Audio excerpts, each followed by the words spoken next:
Tú me dices, producción, ya estamos en vivo. 1, 2, 3 probando, 1, 2, 3 probando.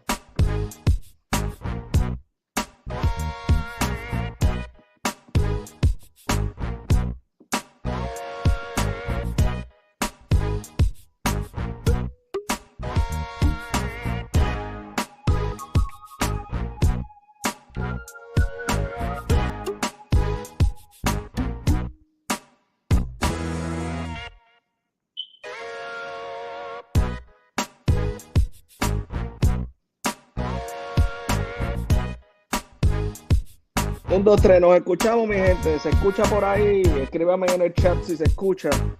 Fuerte y claro, fuerte y claro. Estoy esperando ahí por producción.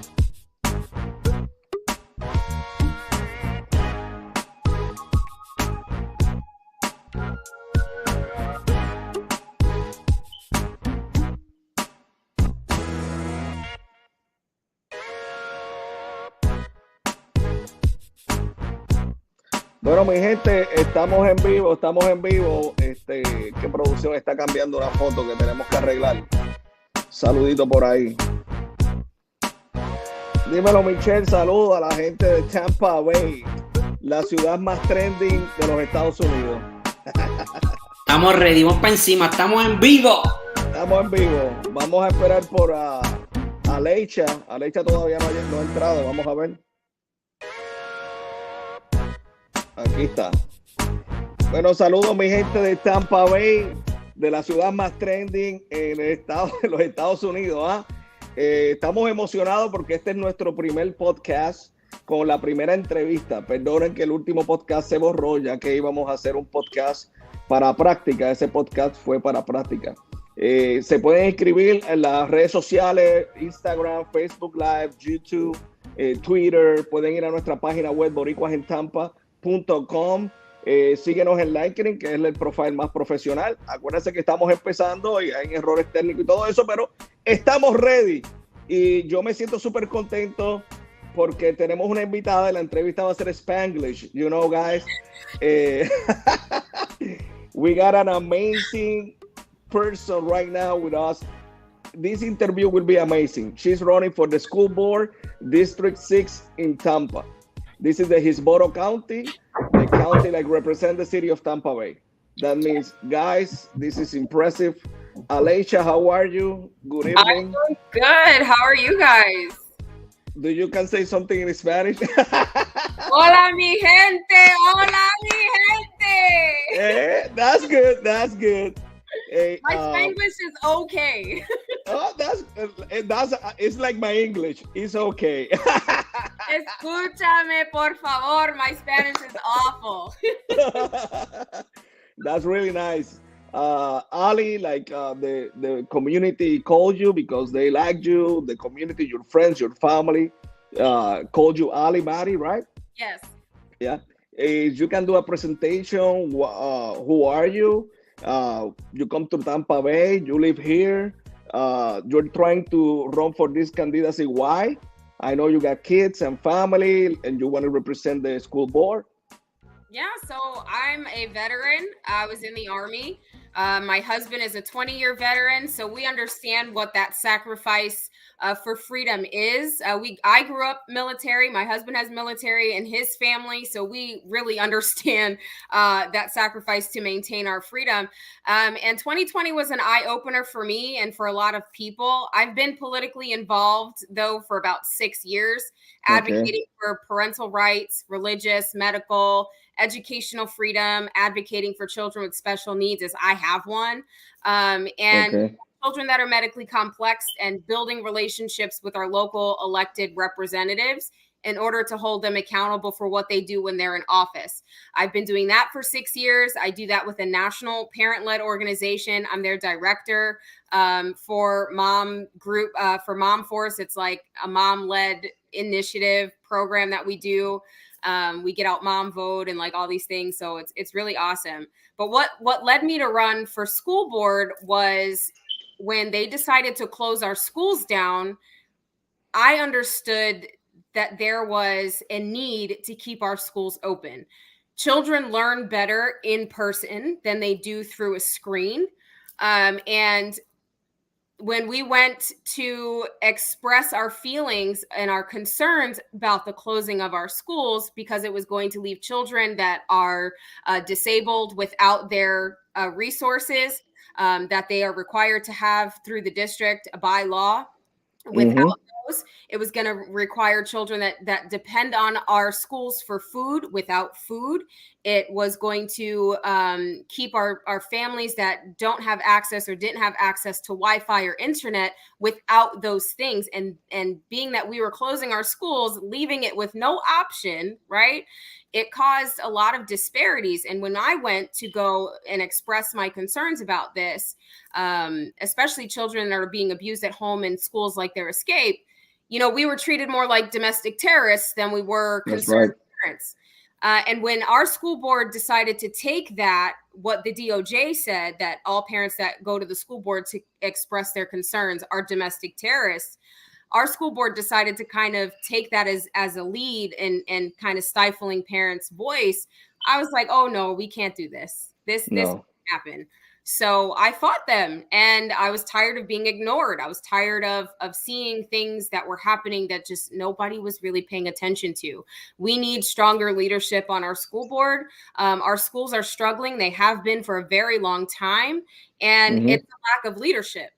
And that's what we need. And that's what I want to bring to our school board. I want our parents to be heard. I want our students to feel like they're safe. And I want our teachers to be valued.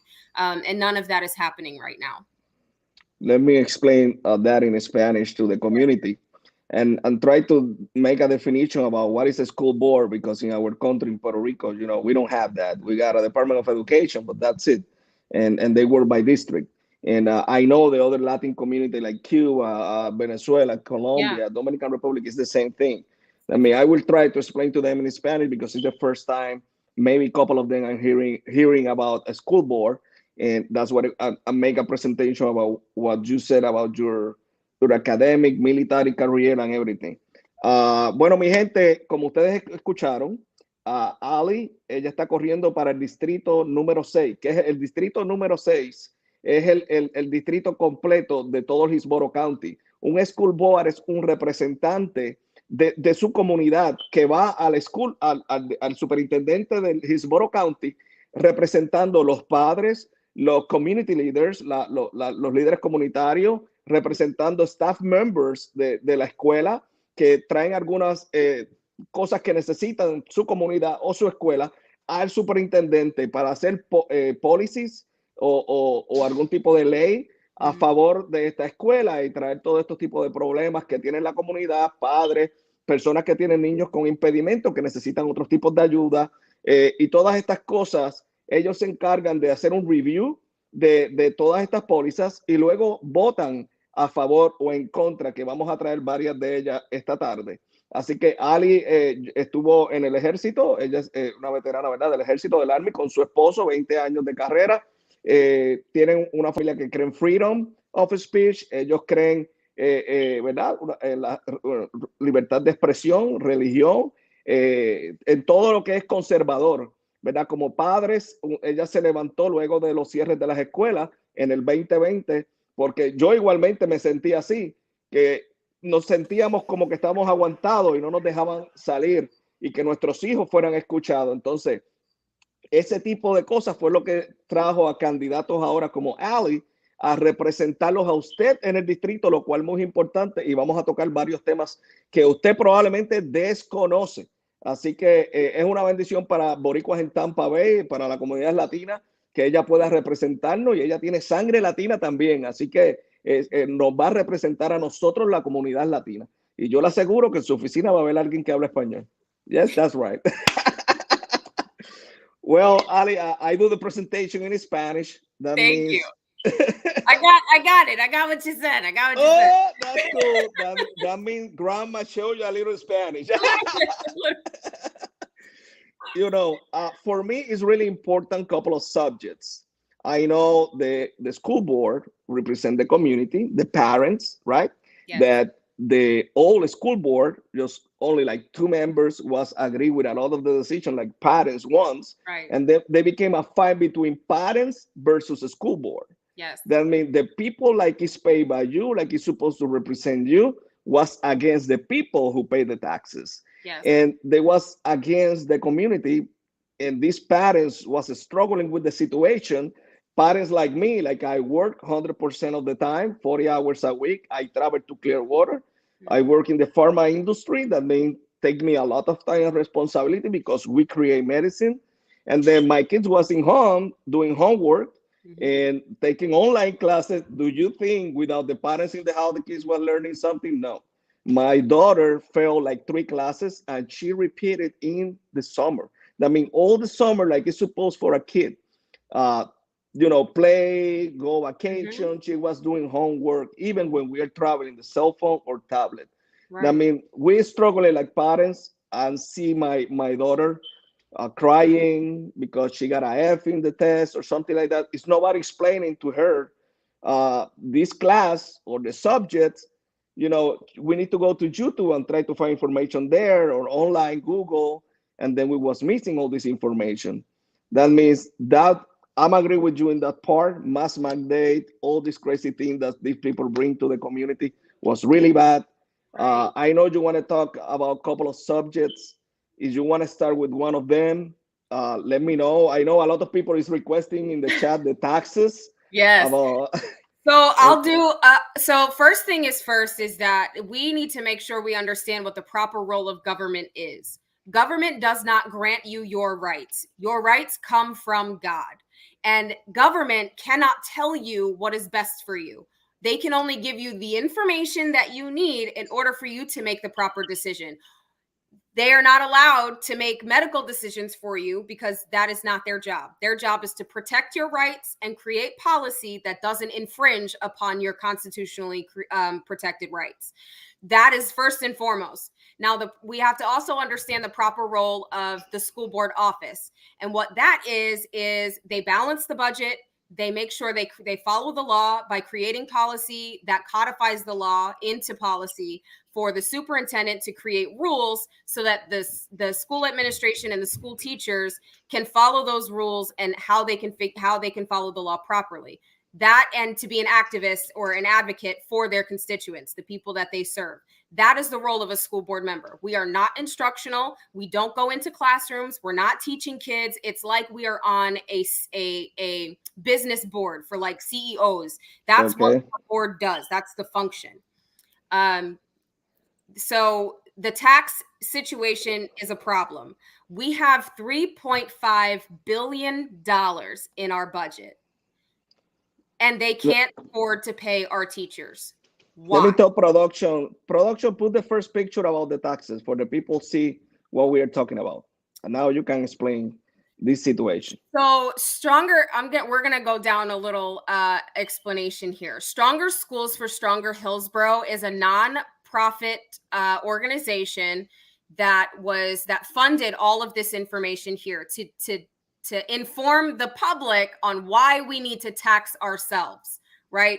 And if they can find a nonprofit to spend $750 million on educational material on why we need to tax ourselves, that same nonprofit should be able to put money into our schools in order to fund our student programs and our workforce development programs, not to tax ourselves. Our teachers should not have to tax themselves in order for them to get the raise that they deserve. It is really disrespectful. It is a slap to all of our teachers, especially to our low-income families, because I believe about 97% of our students are on low reduced lunch or free lunch in our county.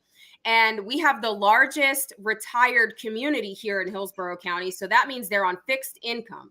And what that means is if this tax passes, not only will Hillsborough County be at almost 4% for tax hike, which is larger than the national average, okay? It's also going to force families to figure out whether they're going to pay their bills or pay the tax, put gas in their car or pay this tax, because property owners aren't going to just willy-nilly pay this tax. They're going to put it down to all of our renters. And that means, like, let me say to the people in Spanish, like, mi gente, esta propuesta es la que cuando usted va, yo voté ayer, no. a este tax. ¿Por qué no? Mi esposa es maestra y nosotros votamos que no por la sencilla razón de que ese es $1 por cada 1,000. Si su propiedad cuesta $500,000, van a ser $500 que usted tiene que pagarle, que le va a increase a usted el dinero del property tax de usted. Entonces, si mi esposa es maestra y los $500 que le van a dar de aumento los tenemos que pagar en taxes, no makes sense. You know, guys, it's like they're trying to play the game with you. Yes, y si tú votas yes, then don't cry next year when you need to pay $500, $400 more in taxes. Right. Well, there's also going to be a tax in November that the county commission is going to put forward. So they didn't want both taxes on the ballot in November because there was a law that was passed that went into effect July 1st of this year saying that any tax initiatives that are going to be on the ballot have to be submitted in November. So they hurried up, our board hurried up to vote to get the tax in the August primary. And the only reason why the incumbent said that she didn't want the tax on the ballot, one, she already knew it was going to pass because they have a board majority, right? Two, she didn't want it next to her name, but it doesn't matter. She didn't say that she didn't support the tax. She just said that she didn't support it on the ballot in August. Wow. Which, I mean, it is what it is. But this tax is detrimental to the people of Hillsborough County. It is not necessary. They're not even taking into consideration the property value increase that we've already seen over the last year. And that's going to bring in more money than the tax is going to bring in. So, I mean, if you really should research who's in charge and of these nonprofits and the connections that they have to downtown Tampa. Follow the money. That's my advice. Siga el dinero. Y I got evidence because that's my expertise for that political candidates contra me before. Yep, that means, hey guys, I want to vote no. Vota no en este nuevo amendment para el school board tax. Si usted vota que sí, nos van a hacer como el chavito que nos sacaron para las carreteras y las carreteras siguen iguales, amigos. Es la realidad. Aquí no le estamos tirando a nadie, simplemente es informándolo a usted para que usted tenga conocimiento de las situaciones como condados que estamos atravesando y nadie en español está hablando de esto. Por eso Boricuas en Tampa Podcast te está trayendo esta información. Queremos tocar otro tema que this is a expertise from Ali, and I know I really understand this subject a lot. Me and my wife talk a lot about this. Production, envíame la segunda foto para que las personas vean este libro. Yes. Ali, what do you think about this? This is running nationwide, and I just heard Hillsborough County 6 months ago. Yesterday, even we got the video about the parents in a board meeting talking about this. What is this book? This is pornography. This book depicts boys in sex acts, and it's available in about 5 or 6 of our high schools. You can find it on Hillsborough County Library website. It's easy to find. You can type in you can type the book in and then also click liked books. And you'll find that there's about 200 books that are sexually explicit or very violent. They vividly explain rape. They explain masturbation. They explain fisting. They explain blowjobs in full-blown detail. Full-blown detail. It's almost like if a teacher were to bring in a camera, a TV, and have one of these books in video form playing, that would be pornography. So if you wouldn't allow your child to watch it on TV, why would you allow your child to read it? They're trying to say that this is educational. They're trying to say this is about inclusivity. This is not about inclusivity. There's no education behind this unless you're trying to teach children positions and how to sex with each other. That's not what that's not okay. That is a felony to have in our schools. We've had moms, and I say we because I work with other parent organizations throughout our nation, but specifically here in Hillsborough County, we've had moms go to board meetings twice a month for almost 19 months now, reading excerpts from books like this, and not one thing has happened.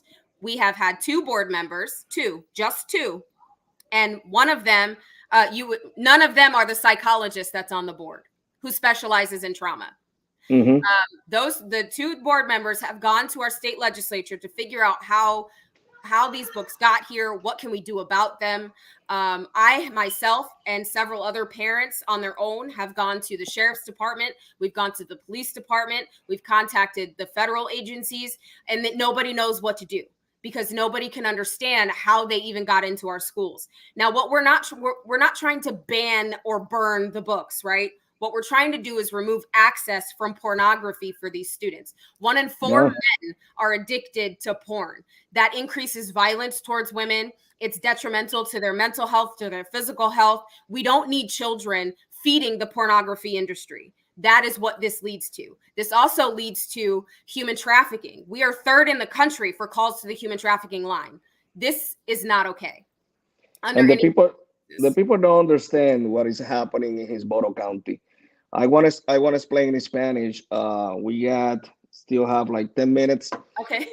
Spanish, mi gente, este libro, producción, no pudimos tirar la foto que tenía las escenas por respeto, ¿verdad?, a la audiencia y a muchas personas religiosas que nos siguen, pero usted las puede buscar en Google. Si usted quiere que sus hijos vean esto y usted es una persona seria y no lo permite que sus hijos lo vean en la televisión, usted quiere hombres participando en deportes de sus hijas en la escuela, usted quiere que sus hijos estén pendientes a este tipo de material pornográfico en las escuelas públicas que pagan con nuestros taxes y compran estos libros con nuestros taxes. Entonces, esto se está llevando el Hillsborough County School Board para votar, porque muchos padres están diciendo, ¿de dónde salió este libro? ¿Por qué está aquí? Entonces, yo estoy haciendo este programa hoy porque yo quiero que usted como padre, Ali corre para el distrito completo, estamos hablando countywide, que cuando mañana usted tiene que salir a votar, si usted está cansado de lo que están pasando en las escuelas, usted tiene que mañana salir a votar por los candidatos conservadores que no quieren esto en las escuelas, quieren identificar cuáles son los mejores beneficios para sus hijos, mejor alimento, mejor educación. No, esto no es educación, esto es pornografía infantil. Entonces, si usted como padre, simplemente por una decisión partidista en la que usted piensa que por ende un school board is a non-partisan candidate, pero voy a hablar en 5 minutos de esto. ¿Cómo es posible que usted simplemente por votar a favor de un candidato, usted avale estas cosas? Y tenemos 5 school board members que avalan este tipo de cosas. Y la gente que me conoce, yo no tengo pelos en la lengua. Esos 5 school board members, una es puertorriqueña. Y para mí es una vergüenza. Y ayer tuve una discusión así por Facebook con una de las ayudantes de ella, porque quería que yo la entrevistara. Y yo no voy a entrevistar personas que traen este tipo de cosas a nuestros hijos. Y esto es algo bien importante. No podemos permitir que este material llegue a nuestras escuelas.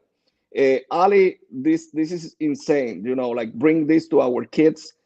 It's inappropriate. We talk about school bathrooms, like how a guy can enter in a girls' bathrooms, how school boys can participate in girls' sports. All this is insane. Yep. And that's a policy that we put forward in 2019. It was passed that if a child came out to a teacher, the staff member didn't have to tell the parents. They could keep the secret from the parents, which leads to, mental health issues because the child's leading 2 lives. If also boys or girls, however they identify, they're allowed to use the other gender's bathroom. That's dangerous, especially when their hormones are raging. I mean, we all know what it was like being a teenager in high school or middle school. You're excited and just things happen. So we should not be seeing that. There is a difference between male and female. We have separate sex sports for a reason. Because biology and how all the chemicals work in our bodies, how our brains work, like there is a reason for separate sports. Now, I'm not against transgender children competing in sports. Create their own sport. Why not do that? Like that I would back 100%. I'ma back it. Like, let's go. Yeah. I'm ready. Find me some, you know what I mean? I'm all good for that. But combining it, that's dangerous. It demoralizes our girls for trying to win scholarships to go to college. And it's just unfair to them. And we need to make sure that we protect everybody across the board. I'm totally agree. Production, put me picture 3 because I want Ali see a teacher for 5th grade. Ooh. What do you guys think about this? This is a teacher for a 5th grade. My son is in 5th grade. Yeah. And this guy have a teacher like with a lot of information in the school right now. Like I don't believe like you can bring a teacher like that, because and doing the middle finger in Facebook, joking about his teacher. This is a teacher in the school, his Boro County school. If Yeah. I am the superintendent of the school, I just fire this guy and take his license, because I don't think this guy can educate my kids. Right. Esto es fuera de control. What do you think about this, Ali? So I think this is, I understand what he's trying to do here.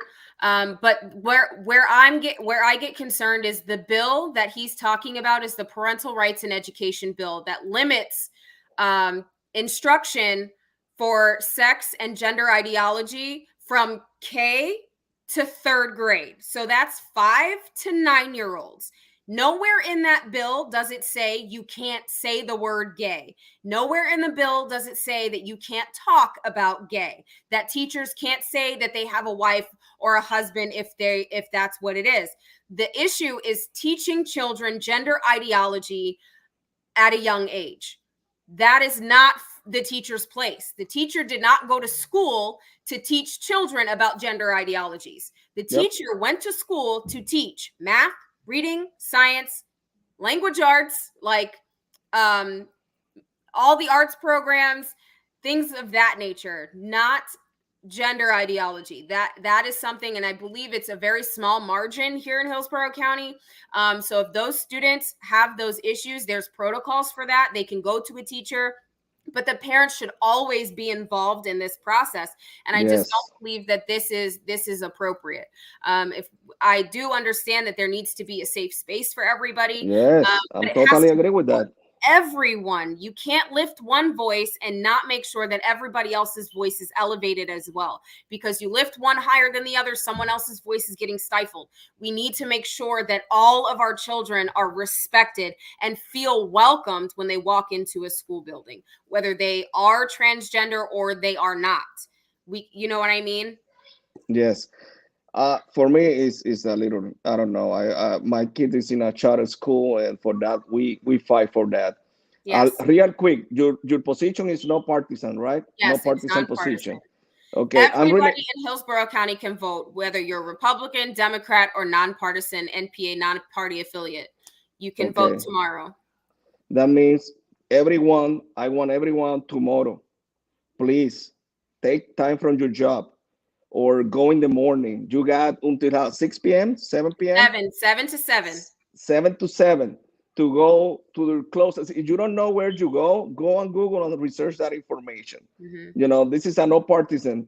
Ali have something amazing, the endorsement of Governor Ron DeSantis for first time in history. In Florida, Governor Ron DeSantis start backing up the leaders, the conservative leaders like Ali, like running for a seat in a school board to represent you, your family, and your kids and your rights. And that's why yesterday I voted for her.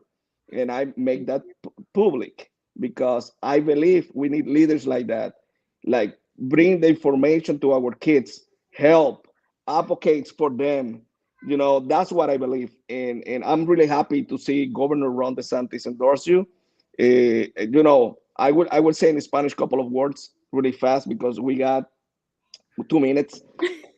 Esto no se trata de política, mi gente. Esto se trata de lo mejor para sus hijos, su familia, sea cristiano, musulmán, hinduista, de cualquier religión. Usted quiere llevar a sus hijos a la escuela a que aprendan idiomas, a que aprendan la mejor educación, que puedan matemáticas, ciencia, tecnología, como la escuela de Elon Musk, de Astra School. Like something different, like you want your kids que vayan a la escuela a aprender, no a que una agenda empiece a entrarle en sus mentes. Así que, Ali, despídete y darle a tell to the people bye. Just say a little couple of words. Thank you. Vote Ali Legge mañana. Vote Ali Legge mañana. Gracias. Gracias, Ali, por estar con nosotros. Muchas bendiciones. Para mí was a honor to have you in this interview. I hope you see you in the school board and then go and advocate for my district here, District 2, about my skills school and everything what we need. Thank you very much. Bye. Thank you. Sí, yo, mi gente, dale share, comparte la campanita, vete a YouTube, dale share a Facebook Like, Instagram, follow us en todas las páginas, ve a la página boricuasentampa.com. La semana que viene venimos con grandes entrevistas. Roberto Borrero, Latin Chamber of Commerce, The Next Interview, y venimos por ahí en grandes con muchas entrevistas congresistas, la congresista de Puerto Rico, con un montón de gente chévere. Vamos aquí, super cool. Y Spanglish, dice Michelle por ahí, approve. Thank you very much. Nos vemos.